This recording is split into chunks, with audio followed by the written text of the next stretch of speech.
थोडा राहिलेला भाग कंटिन्यू करायचा. सरळ टॉपिक होता, म्हणजे 2 मिनिटाचा भाग बाकी राहिलेला होता. त्यातही काही नाही, फक्त वाक्यात आलेल्या शब्दाचं किंवा एखाद्या नामाची जे काही प्रकार आहे तो कशावरून ओळखायचं, तर त्याच्या कार्यावरून ओळखायचं, तेवढंच एक शिकवायचं बाकी होतं. त्यानंतर पुढचा भाग बघू आपण. पुढचा भाग बघण्याच्या अगोदर काही उदाहरणं तुम्हाला बघा. समजा रमेश, घेतलेलंच उदाहरण परत घेतो मी, पहा. हुशार आहे. रमेश 12वी मध्ये शिकतो. रमेशची फेब्रुवारीमध्ये परीक्षा आहे. असं एक वाक्य आहे आणि अधोरेखित केलेला शब्द आहे रमेश. जर तुम्हाला विचारलं अधोरेखित शब्दाची जात सांगा, काय सांगताल? नाम. आणि नामामध्ये प्रकार विचारला तर जात नाम बरोबर आहे आणि प्रकार विशेष नाम बरोबर आहे ना. बरं, म्हणजे मूळ जात आहे याची नाम. हे जे अधोरेखित केलेले शब्द आहेत नाम. समजा असं गृहीत धरा हा एकच पॅरेग्राफ आहे. रमेश हुशार आहे, रमेश 12वी मध्ये शिकतो, रमेशची फेब्रुवारीमध्ये परीक्षा आहे, असं वाक्य आलेलं आहे. ठीक आहे. आता या पॅरेग्राफमध्ये जर बघितलं तर रमेश रमेश रमेश प्रत्येक वेळी एकच नाव रिपीट झालेलं आहे. मग आपण रिपीट न करता त्याच्याऐवजी असा एखादा शब्द टाकू की ज्या शब्दामुळे वाक्याचा अर्थही बदलणार नाही आणि नामाची पुनरावृत्ती पण होणार नाही. कोणता शब्द टाकता येईल बरं? रमेश हुशार आहे, तो 12वी मध्ये शिकतो आणि इथं त्याची फेब्रुवारीमध्ये परीक्षा आहे. मग तो, त्याची हे शब्द आपण नामाच्या ऐवजी घेतले, बरोबर आहे ना. हे शब्द घेतले म्हणून वाक्यामध्ये काही फरक पडला का? नाही, फक्त यांनी नामाची जागा घेतलेली आहे. नामाचं रिपिटेशन टाळण्यासाठी आपण त्याच्याऐवजी दुसरे शब्द वापरले. वाक्याच्या अर्थात काहीच फरक पडला नाही. मग नामाचं रिपिटेशन टाळण्यासाठी नामाच्या ऐवजी जे शब्द येत असतात त्यांना मराठी व्याकरणात काय म्हणायचं आपल्याला? सर्वनाम. आता याची तोंड ओळख तर आपण बघितलेलीच होती. मग पुढचा मुद्दा, हे जे सर्वनाम आहे, आता हे एकच सर्वनाम आहे, हे त्याचं रूप आहे ना, त्याला प्रत्यय लागला म्हणून. रमेशच्या ऐवजी तो शब्द आला, मग रमेशची म्हणून त्याची, रमेशला म्हणून त्याला, है ना, रमेशने म्हणून त्याने, पण मूळ शब्द एकच आहे, तो. मग असे किती सर्वनाम आहेत बरं मराठीमध्ये, सांगता येतील का? मूळ सर्वनाम किती आहेत? काय म्हणजे काय सुरू आहे माहिती आहे की नाही? तिला प्रश्न विचारला, ती म्हणते काय विचारलं? 9. मराठीमध्ये असे एकूण 9 सर्वनाम आहेत.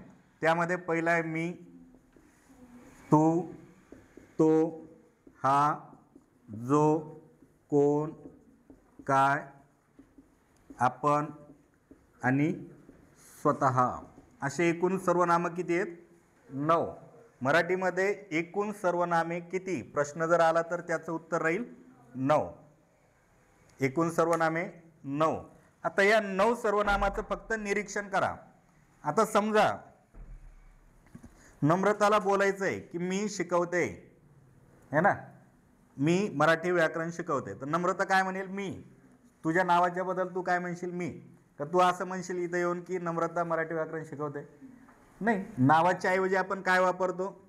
मी. आणि नम्रतेच्या जागी मी असेल किंवा ऋषिकेश आला किंवा कोणी जरी आलं तरी तो स्वतःबद्दल काय म्हणेल? मी व्याकरण शिकवतो. म्हणजे स्त्रीलिंगी असो की पुल्लिंगी असो, ह्या मी मध्ये काही फरक पडणार आहे का? नाही फरक पडणार. मला जर नम्रताला काही बोलायचं असेल तर मी काय म्हणेल? तू अभ्यास कर. आणि इकडे एखाद्या मुलाला बोलायचं असेल तर मी काय म्हणेल? तू अभ्यास कर. म्हणजे हे लिंगानुसार तू मध्ये बदल व्हायला का? काहीच बदल होईना. आता समजा नम्रता गैरहजर असेल, आता ऋषिकेश गैरहजर आहे, तर आपण काय म्हणू? तो गैरहजर आहे. आणि त्याच्याऐवजी जर नम्रता गैरहजर असेल तर काय म्हणता येईल? ती गैरहजर आहे. म्हणजे तोचा बदल काय व्हायला लिंगानुसार? ती. ह्या दोघांमध्ये लिंगानुसार फरक पडला का? नाही. इथं तोचा ती झाला. बरं, हा फळा आहे, है ना. आणि जर समजा खिडकी माझ्याजवळ आहे तर मी काय म्हणेल? ही खिडकी आहे. हाचा बदल काय होईल? ही. लिंगानुसार ह्या सर्वनामामध्ये पण फरक होतोय, म्हणजे बदल व्हायला या सर्वनामामध्ये पण. जो जो अभ्यास करेल तो पास होईल, मुलगा असेल तर, आणि मुलगी असेल तर जे अभ्यास करेल ती पास होईल. जोचा जी. ह्या तिघांमध्ये लिंगानुसार बदल झाला. इकडं कोण काय आपण स्वतः, या चौघांमध्ये कशानुसारच बदल होत नाही. मग जर तुम्हाला परीक्षेत विचारलं की मराठीत लिंगानुसार बदलणारी सर्वनामे किती, तर त्याचं उत्तर राहील 3. किंवा प्रश्न येईल खालीलपैकी कोणते सर्वनाम लिंगानुसार बदलते. पर्यायामध्ये असेल पहिला मी, तू, तो, कोण. क्लिक कशाला करताल, तोला. खालीलपैकी लिंगानुसार न बदलणारे सर्वनाम कोणते. पर्याय असतील जो, हा, तो, मी. क्लिक कशाला करताल, मीला. म्हणजे लक्षात राहू द्या, लिंगानुसार बदलणारे 3 जण.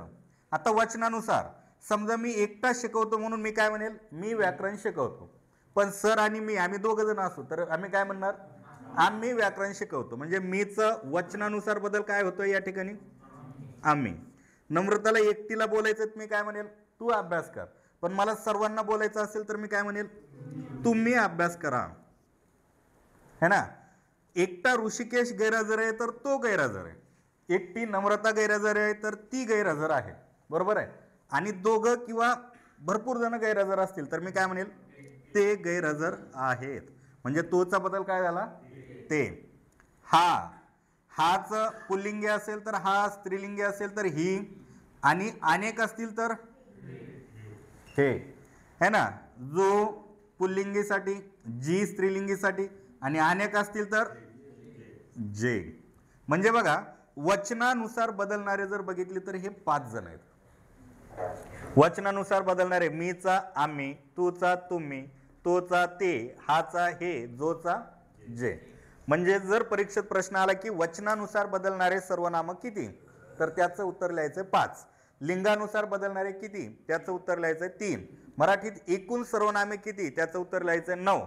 आणि हे जे 4 जण आहेत हे ना लिंगानुसार बदलतात ना वचनानुसार बदलतात. कशानुसार न बदलणारे सर्वनाम किती आहेत, तर 4. ते 4 कोणते, हे. तर याचं डिवायडेशन पण लक्षात राहू द्या. आकडे तर माहिती आहेत, पण कोणतं आहे सर्वनाम तेही एकदा लक्षात राहू द्या. लिहित असताल तर लिहा, किंवा नाही लिहिलं तरी लक्षात राहून जाईल. किती आहेत मराठीमध्ये एकूण सर्वनामे, 9. लिंगानुसार बदलणारी 3, वचनानुसार बदलणारे 5, आणि लिंग किंवा वचनानुसार न बदलणारे 4. आणि सर्वनामाचे प्रकार किती बरं. मग प्रकार विचारलं तर माहिती आहेत का कोणाला, सर्वनामाचे प्रकार मोडू का. हे झाले सर्वनामे. सर्वनामे. आता सर्वनामाचे प्रकार, हे जे 9 जण बघितले ना आपण, ह्याचे प्रकार बघायचे आपल्याला. बरं, आणखी आता एखाद्याला प्रश्न असा पडला असेल की थोड्या वेळापूर्वी तो हुशार आहे, है ना, त्याची परीक्षा आहे असं लिहिलं आपण. मग त्याची हे पण सर्वनाम आहे, मग त्या 9 मध्ये येत नाही का, येतात. मी हे एक मूळ सर्वनाम आहे. मी पासून आम्ही, आमचा, है ना, किंवा माझा, माझी, माझे, आपले. ठीक आहे. हे असे याचे रूप तयार व्हायलेत. किंवा आमचा, आमची, आमचे. ठीक आहे ना. हे याचे रूप आहेत. मूळ सर्वनाम मात्र एकच, मी. तसं तो हा एकच सर्वनाम आहे, पण तो पासून ती, ते, त्या, त्याला, त्याचे, त्याचा, त्याने. हे त्याचे रूप आहेत. मूळ सर्वनाम मात्र एकच. असे टोटल मूळ सर्वनाम किती आहेत, 9. त्याच्यापासून हे शब्द तयार होतात बाकीचे, तेही लक्षात राहू द्या. इथपर्यंत क्लिअर झालं. आपल्याला जायचंय सर्वनामाच्या प्रकाराकडे. मराठीत सर्वनामे 9. त्या सर्वनामाचे प्रकार आहेत किती नम्रता, 6 प्रकार आहेत सर्वनामाचे. आता ते 6 कोणकोणते बघा. त्यामध्ये पहिला प्रकार आहे पुरुषवाचक. याला तुम्ही व्यक्तिवाचक म्हटलं तरी चालेल. व्यक्तिवाचक सर्वनाम, दुसरा आहे दर्शक, तिसरा संबंधी सर्वनाम, चौथा प्रश्नार्थक, नंतर अनिश्चित आणि नंतर आत्मवाचक सर्वनाम. असे एकूण 6 प्रकार.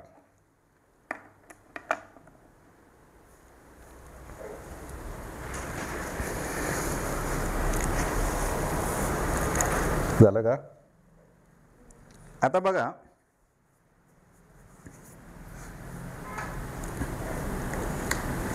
पुरुषवाचक,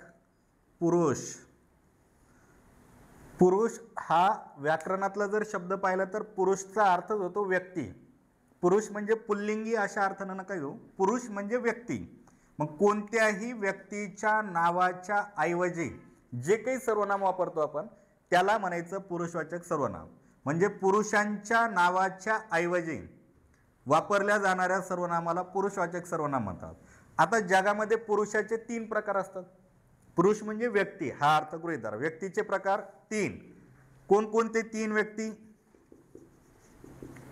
एक तर तो बोलणारा तरी असतो, किंवा म्हणजे तो ऐकणारा, म्हणजे जो बोलायला आहे तो मनाची मनाला बोलाल का? तो कोणाला तरी बोलतो म्हणजे ते ऐकणारे तरी असतील. आणि तिसरा व्यक्ती असा की ज्याच्या विषयी बोलल्या जातं ते व्यक्ती. आपण ऋषिकेश बद्दल बोलतो, मी बोलतो ऋषिकेश गैरहजर आहे, म्हणजे तो गैरहजर आहे, बरोबर आहे ना? बोलणारा मी आहे, ऐकणारे तुम्ही आहेत. आपण बोलायलो कोणाबद्दल? तिसऱ्याबद्दल. म्हणजे ज्याच्या विषयी बोलायचं ते, ज्याच्या विषयी बोलायचे ते. असे टोटल 3 प्रकारचे लोक असतात. आता हे जे बोलणारे असतात यांना प्रथम पुरुषी म्हणायचं. ह्यांचे म्हणजे यांच्यासाठी येणारं जे सर्वनाम असतं ते कोणत्या प्रकारचं असतं? प्रथम पुरुषी. ऐकणारा जो असतो तो 2 नंबरला म्हणजे द्वितीय पुरुषी. आणि ज्यांच्या विषयी बोलायचे ते तृतीय पुरुषी. तृतीय पुरुषी. आता मला सांगा, बोलणारा व्यक्ती जर एकटाच असेल तर तो स्वतःसाठी कोणतं सर्वनाम वापरेल बरं? मी, बरोबर आहे ना? आणि बोलणारा व्यक्ती, बोलणारा एक पेक्षा जास्त असेल तर आम्ही कोणतं सर्वनाम वापरतात? आम्ही. म्हणजे हे झाला एकवचनी, तर हा झाला अनेकवचनी. ठीक आहे? मी, आम्ही. बर, ऐकणारा जर एकटाच असेल तर तू, आणि ऐकणारे अनेक जण असतील तर तुम्ही, बरोबर आहे ना? बर, तृतीय पुरुषी ज्याच्या विषयी बोलायचंय तो जर पुरुष असेल आणि एकटाच असेल तर तो, मुलगी एकटीच असेल तर ती, आणि अनेक जण असतील तर ते.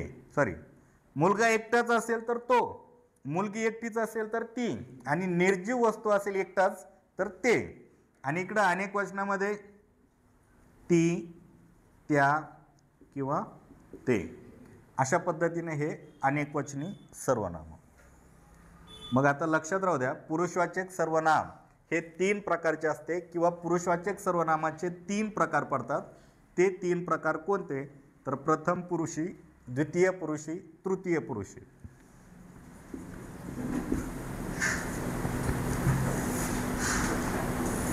हे एवढा एक तक्ता लिहिलेला असू द्या. पुरुषवाचक सर्वनामाचे 3 प्रकार पडतात. प्रथम पुरुषी, द्वितीय पुरुषी, तृतीय पुरुषी. परीक्षेत प्रश्न येतो, प्रथम पुरुषी एकवचनी सर्वनाम कोणते? मी. कधी येईल? द्वितीय पुरुषी अनेकवचनी सर्वनाम कोणते? तुम्ही. सांगता यायला पाहिजे. हा विचारतात. तृतीय पुरुषी नपुसकलिंगी एकवचनी कोण? ते नपुसकलिंगी. तृतीय पुरुषी पुल्लिंगी एकवचनी तो, एकवचनी. तृतीय पुरुषी एकवचनी स्त्रीलिंगी ती. जे विचारलं ते आपल्याला सांगता यायला पाहिजे. झालं? पुढे जाऊ आपण. हेच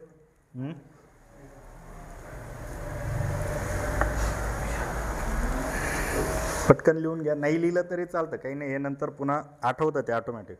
तसं व्हिडिओ पण सर तुम्हाला टाकणार आहेत ग्रुपला, तोच व्हिडिओ घरी गेल्यावर पाहायचा आणि त्या ठिकाणी पाहून लिहिलं तरी चालेल. सध्या आपण फास्टमध्ये घेऊया.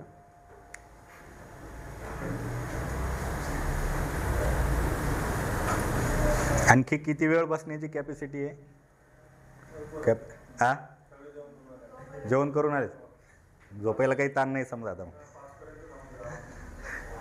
5 पर्यंत तर नाही, पण आपण 3-3:30ला क्लोज करू, है ना. 1:15 झाले सध्या. 2 टॉपिक घेऊ आपण आणखी, हा एक आणि आणखी एक. आता हे दोन्ही मोठाले आहेत, हाही मोठा आहे तोही मोठा आहे, पण थोडं स्पीडमध्ये घेऊ व्यवस्थित. मोडू का?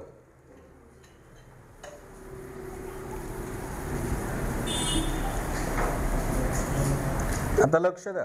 दर्शक, दर्शक शब्दाचा अर्थ काय होतो बरं? दर्शक दाखवणारा, दर्शक म्हणजे पाहणारा नाही, दाखवणारा, है ना. इंग्रजीमध्ये डेमॉन्स्ट्रेटिव्ह म्हणतात, ते दाखवणे.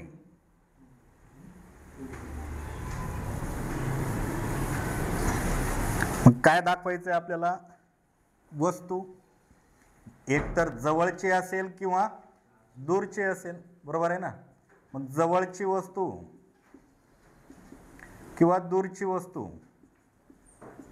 दाखवण्यासाठी, दर्शविण्यासाठी वापरले जाणारे सर्वनाम. आता हा फळा माझ्या जवळ आहे म्हणून मी काय म्हणेल? हा फळा. आता तुम्ही जर तिकडून दाखवायचं असेल, तुमच्यापासून लांब आहे, तर तुम्ही हा नाही म्हणणार, तुम्ही काय म्हणणार? तो फळा, बरोबर आहे ना. जवळची वस्तू दाखवायची असेल तर हा, है ना. खिडकी माझ्या जवळ आहे म्हणून मी काय म्हणेल? ही खिडकी, है ना. निर्जीव असेल तर हे, तसंच निर्जीव म्हणजे अनेक असतील तर हे. दूरची वस्तू दाखवायची असेल तर तो फॅन, है ना, ती खिडकी किंवा ते किंवा त्या, ह्या त्या, हे पण येतं. मग जवळची अथवा दूरची वस्तू दाखवण्यासाठी वापरल्या जाणाऱ्या सर्वनामाला काय म्हणायचंय? दर्शक सर्वनाम. काही प्रश्न निर्माण झाला का तुमच्या डोक्यामध्ये? एखादा काही विचारायचं का याच्यामध्ये? सर्वनाम एवढेच आहेत, तो, ती, ते, त्या आणि हा, ही, हे, ह्या. प्रश्न निर्माण झाला असेल तर विचारा, नाही तर मीच सांगतो काय प्रश्न निर्माण झालाय तुम्हाला, त्याचं उत्तर मीच सांगतो. तर कोणाला विचारायचं आहे? नाही, निर्माण झालाच नाही म्हणा, काय विचारा तुम्ही सांगा, मग आम्ही सांगतो म्हणा की हा निर्माण झाला होता, नाहीतर घरी गेल्यावर तरी झाला असता. कोणता बघा, इथं पुरुषवाचक मध्ये तृतीय पुरुषी सांगा बरं, कोणते तृतीय पुरुषी सर्वनामे? तो, ती, ते, त्या. आणि इथं दर्शक सर्वनामे कोणते आहेत? खाली आलेत ना, तो, ती, ते, त्या. मग हा प्रश्न निर्माण नाही व्हायला पाहिजे का, की जर तो, ती, ते, त्यापैकी जर एखादं सर्वनाम आलं तर मग इकडं टाकावं का तिकडं टाकावं? होतो ना प्रश्न निर्माण. आता झाला तयार. बर, म्हणजे हे बघा, आपण सुरुवातीला शब्दांच्या जाती सुरू करण्यापूर्वी एक प्रश्न घेतलेला होता. अधोरेखित शब्दाची जात ही कशावरून ठरवायची? त्याच्या कार्यावरून. तर तो शब्द कार्य काय करायला आहे त्याच्यावरून ठरवायचं, इकडं टाकायचं का इकडं. जर एखादी वस्तू दर्शविण्यासाठी तो, ती, ते आला असेल तर त्याला टाका दर्शक मध्ये, आणि एखाद्या व्यक्तीच्या नावाच्या संदर्भात आला असेल तर पुरुष मध्ये टाका. उदाहरणार्थ बघा, ती हुशार आहे, ती माझी गाडी आहे. दोन्ही ठिकाणी ती आलाय, है ना. मग कोणतं पुरुषवाचक मध्ये टाकताल आणि कोणतं दर्शक मध्ये टाकताल? पहिलं पुरुष मध्ये आणि दुसरं दर्शक मध्ये. आता भरपूर उदाहरणं घ्यायची गरजच नाही, लक्षात आला असेल. वस्तू दर्शविण्यासाठी आला दर्शक मध्ये, व्यक्तीच्या नावाच्या ऐवजी आला पुरुषवाचक मध्ये किंवा व्यक्तिवाचक मध्ये. संपलं दर्शक सर्वनाम. एवढं कन्सेप्ट क्लिअर झाली. उदाहरणं किती येऊ द्या, प्रश्न कसा येऊ द्या, घुमून फिरून कन्सेप्ट क्लिअर झाली की आपल्याला उत्तर काढता येतं. आता पुढचं बघा, संबंधी सर्वनाम. संबंधी म्हणजे संबंध दर्शवलेला असतो. कशाचा?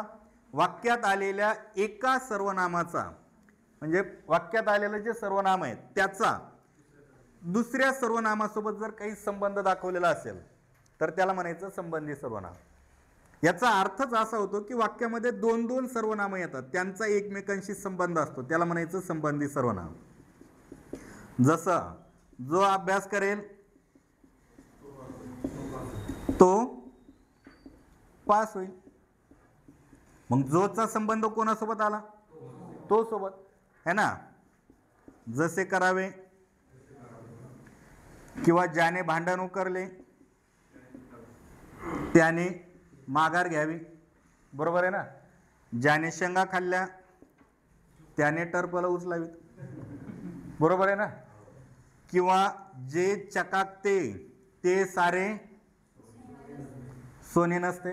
मग वाक्यामध्ये आलेलं जो, तो, ज्याने, त्याने, ज्याचा, त्याचा, जी, ती है ना, जे, ते असे जोडीनं आलेले जे सर्वनाम असतात त्यांना म्हणायचं संबंधी सर्वनाम. हा, आता आणखी एक महत्वाचा मुद्दा, समजा हे वाक्य आलं जो अभ्यास करेल, हे लक्षात आलं का सगळं? खालचं मोडतो मी. आता बघा वाक्य आलं समजा जो अभ्यास करेल तो पास होईल. आता प्रश्न कसा निर्माण होतो बघा, आपल्याला लक्षात तर आलं, हे तिन्ही प्रकार समजले आपल्याला, दर्शक पण समजलं, पुरुष पण समजलं आणि संबंधी पण समजलं. आता हा प्रश्न आहे बाबा, आणि प्रश्न असा विचारला तुम्हाला की वाक्यातील कोण आहे? मी ओवी बोलते आहे. बोलत आहे पण. Hello hello. तुम्हाला पर्याय हे पहिले 4, पुरुष, दर्शक, संबंधी, प्रश्नार्थक. कशाला क्लिक करताल तुम्ही? संबंधीला, बरोबर आहे ना. प्रश्न काय विचारलाय? वाक्यातील सर्वनामाचा प्रकार ओळखा. उत्तर काय लिहिणार? संबंधी, कारण आपल्याला माहिती आहे संबंध दाखवणारं सर्वनाम. बर, आता प्रश्न आला वाक्यातील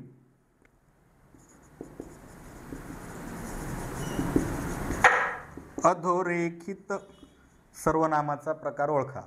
जो, याचं उत्तर काय लिहिणार? संबंधित सर्वनाम. जो हे कोणतं सर्वनाम आहे? संबंधित सर्वनाम. काही प्रॉब्लेम नाही. म्हणजे अंडरलाईन नसेल तर संबंधित सर्वनाम, जोला अंडरलाईन केली तर उत्तर संबंधित सर्वनाम. आता प्रश्न विचारला अधोरेखित शब्दाचा किंवा सर्वनामाचा प्रकार सांगा. वाक्यातील अधोरेखित सर्वनामाचा प्रकार ओळखा. आता काय होतं? दर्शक. तर याचं उत्तर येईल मात्र दर्शक सर्वनाम, कारण दाखवलंय, आपण दाखवलंय की जो अभ्यास करेल तो पास होईल. तर ह्या तोचं उत्तर टाकायचंय तुम्हाला दर्शक. म्हणजे बघा परत, काहीच अंडरलाईन नाही केलेली. वाक्यातील सर्वनामाचा प्रकार ओळखा, संबंधी. जोला अंडरलाईन केली संबंधी, फक्त तोला अंडरलाईन केली दर्शक, दोघायला अंडरलाईन केली तरी संबंधी, दोघायला अंडरलाईन नाही केली तरी संबंधी, फक्त जोला अंडरलाईन केलं तरी संबंधी, पण मात्र फक्त तोला अंडरलाईन केली तर दर्शक. हा एक मुद्दा इथं क्लिअर असू द्या. झाला मुद्दा इथला. आता पुढचा बघा,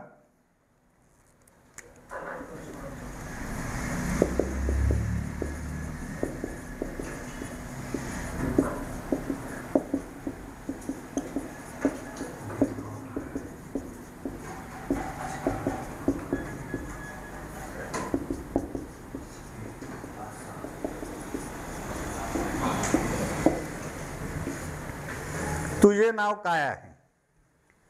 वाक्यात हे जर वाक्य उच्चारलं तर याचं काहीतरी उत्तर निघतंय, बरोबर आहे ना. आपण जर एखाद्याला विचारलं तर ते सांगून देईल अमुक अमुक माझं नाव आहे. म्हणजे ह्या कायनं वाक्यामध्ये प्रश्न विचारलाय. वाक्याच्या शेवटी पण चिन्ह कोणतं आलंय? प्रश्नार्थक चिन्ह. हे वाक्य बघा आहे ना, तुझे नाव काय आहे ते मला माहिती नाही. एखादं भांडणं करताना म्हणतो तुला माहिती आहे का मी कोण आहे, तुला माहिती आहे का माझं नाव काय आहे. तर पुढचा काय म्हणतो, तू कोण आहे, मला काय, मला काही घेणं देणं नाही, तुझं नाव काय ते मला काही माहिती नाही. बरं, हे वाक्य उच्चारल्यावर प्रश्न विचारलाय का, उत्तर येणार आहे का काही याचं? तुझे नाव काय आहे ते मला माहिती नाही, हे अनिश्चितता दाखवलेली आहे. वाक्याच्या शेवटी कोणतं चिन्ह आलेलं आहे या ठिकाणी? पूर्णविराम आलेला आहे. प्रश्न विचारलाय का? नाही. म्हणजे काय हा शब्द जर वाक्यामध्ये प्रश्न विचारण्यासाठी आलेला असेल, वाक्याच्या शेवटी प्रश्नचिन्ह असेल, तर ह्या कायला प्रश्नार्थक मध्ये टाका. पण काय या शब्दानं जर प्रश्न विचारलेला नसून काहीतरी अनिश्चितता दाखवलेली असेल आणि वाक्याच्या शेवटी प्रश्नचिन्ह येण्याऐवजी पूर्णविराम आला असेल तर त्याला अनिश्चित मध्ये टाका. ठीक आहे. पहा वाक्य, कोण आहे रे तिकडे,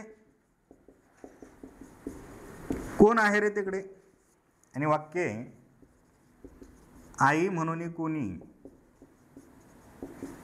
आईस हाक मारी. बघा कोणी कोणी दोन्ही ठिकाणी कोणी आलं. पहिल्या वाक्यात कोण आहे रे तिकडे, लगेच कोणीतरी उत्तर देईल मी आहे, है ना. इथं प्रश्न विचारला, याचं उत्तर मिळणार आहे काहीतरी.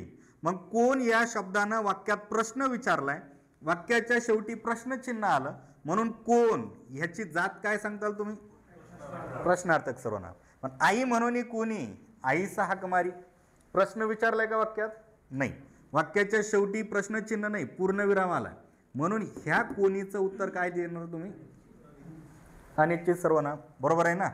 आता एक वाक्य येतो, कशात टाकताल पहा. आता क्लासमध्ये कोणी यावे, कोणी जावे, ते वाक्य घेऊच लागलो होता, नाहीतर पुन्हा मी म्हणायचे मला घेतलं काय. कोणी यावे कोणी जावे आहे ना, राज ठाकरेंचं वाक्य आहे, महाराष्ट्रामध्ये कोणी येतं आणि कोणी जातं. नेमकं कोणी येतं म्हणजे कोण येतं आणि कोणी जातं म्हणजे कोण जातं. प्रश्न विचारलाय का कोणाला, प्रश्न नाही विचारलेला, वाक्याच्या शेवटी काही प्रश्नचिन्ह नाही दिलेला, आणि हे काही कोणाला प्रश्न नाही विचारला, तर इथं अनिश्चितता दाखवली. कोणी येतं म्हणजे काही माहीत नाही आपल्याला कोण येतं, तर कोणी जातं म्हणजे कोण जातं हेही माहिती नाही आपल्याला. मग कोणी यावे कोणी जावे असं जर वाक्य आलं तर ह्या ठिकाणचा कोणी कोणी कशात टाकताल, प्रश्नार्थक का अनिश्चित, याचं उत्तर राहील अनिश्चित मध्ये. बरोबर आहे ना. म्हणजे प्रश्न विचारला तर प्रश्नार्थक, नाही विचारला तर अनिश्चित.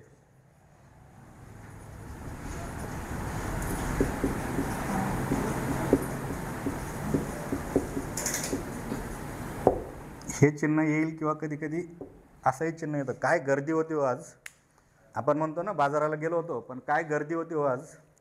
काय गर्दी होती म्हणजे काही प्रश्न विचारला, काय गर्दी होती, अमुक अमुक गर्दी होती, असं काही उत्तर येणार आहे का, म्हणजे उद्गारवाचक चिन्ह आलंय. मग हे तर प्रश्न विचारलाय का आपल्याला, प्रश्न नाही विचारला, अनिश्चितता दाखवली. काय गर्दी होती आज म्हणजे भरपूर गर्दी होती असं त्याला सांगायचंय, म्हणून या ठिकाणचा काय सुद्धा कशात टाकताल, अनिश्चित. फक्त प्रश्नचिन्ह आला तरच प्रश्नार्थक, प्रश्नचिन्ह सोडून कोणतेही चिन्ह येऊ द्या, उत्तर जाईल अनिश्चित.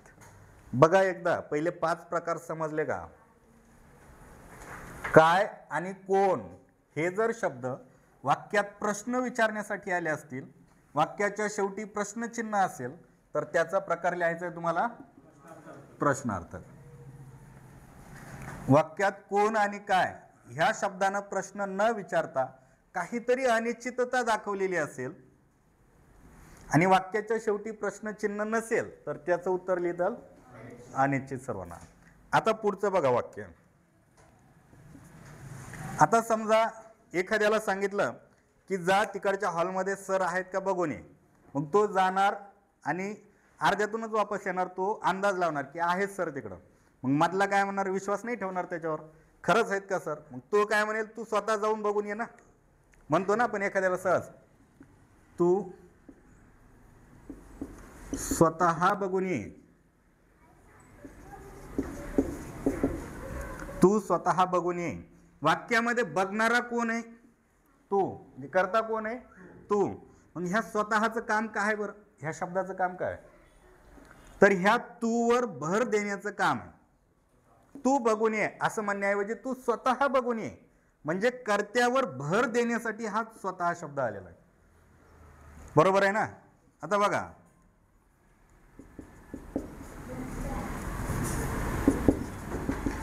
आता एखादा कंजूस माणूस आहे, तो कधीच पट्टी देत नाही, कुठल्या गणपतीला नाही, कशालाच नाही, कशालाच नाही.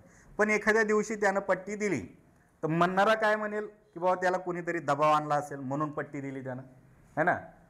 पण त्यानं कोणाच्या दबावापोटी नाही पट्टी दिली, त्याने स्वतःहून बिल म्हणू आपण हॉटेलचं बिल दिले, त्याने स्वतःहून बिल दिले, त्याने बिल दिले आपण म्हणू शकलो असतो, पण आपल्याला गॅरंटी नव्हती तो देतोय म्हणून. मग त्याच्यावर भर दिलाय आपण, त्यानं स्वतः दिलंय, मी बघितलं, त्यानं स्वतःहून बिल दिलंय. मग स्वतःहून शब्द जो आलेला आहे तो कर्त्यावर भर देण्यासाठी आला.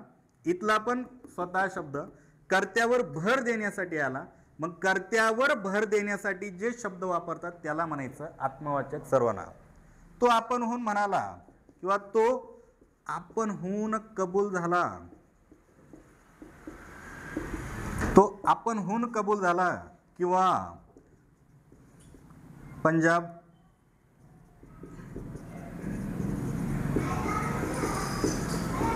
स्वतः जातीने हजर राहणार.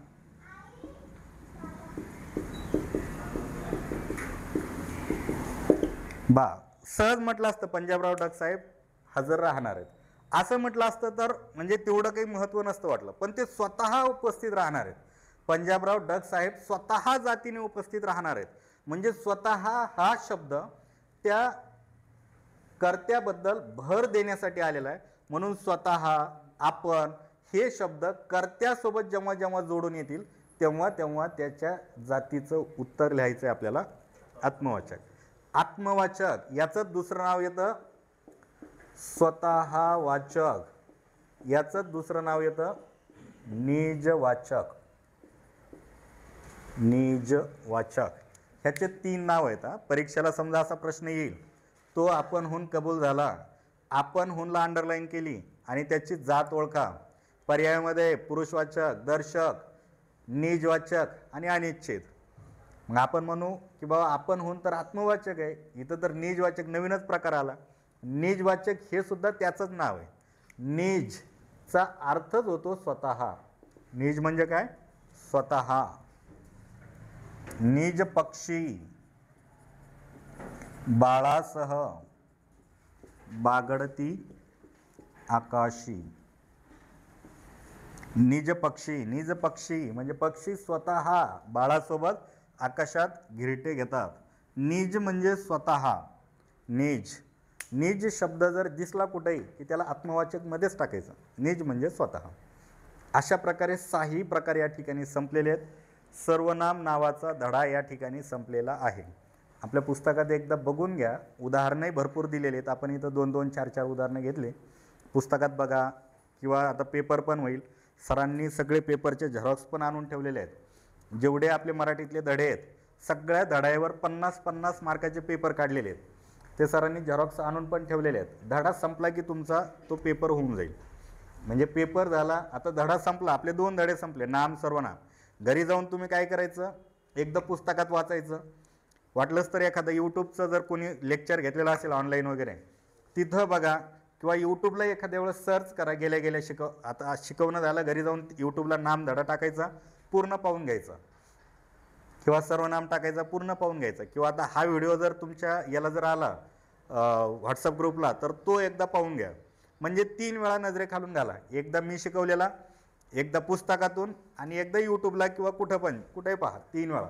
आणि त्याच्यानंतर तुम्ही पेपर द्या, सर्वनामावरचा नामावरचा पेपर द्या. त्या पेपरमध्ये तुम्हाला आपल्याला आत्मविश्वास वाढेल एवढे मार्क पडतील तुम्हाला. म्हणजे जनरल आपल्याला 50 पैकी जर 15, 20, 25 असे जर मार्क येत असतील 30 पर्यंत, तर हे जर 3दा नजरे खालून गेला असेल तर तुम्हाला मार्क जर 40-45 आले तर ऑटोमॅटिक आत्मविश्वास वाढतो. नाही बा, आपल्यात पण काहीतरी आहे, आपण पण करू शकतो, असे मार्क येऊन जातील. या ठिकाणी हा एक धडा संपला. पुढच्या धड्याला सुरुवात करू. तेवढं स्टॉप करा.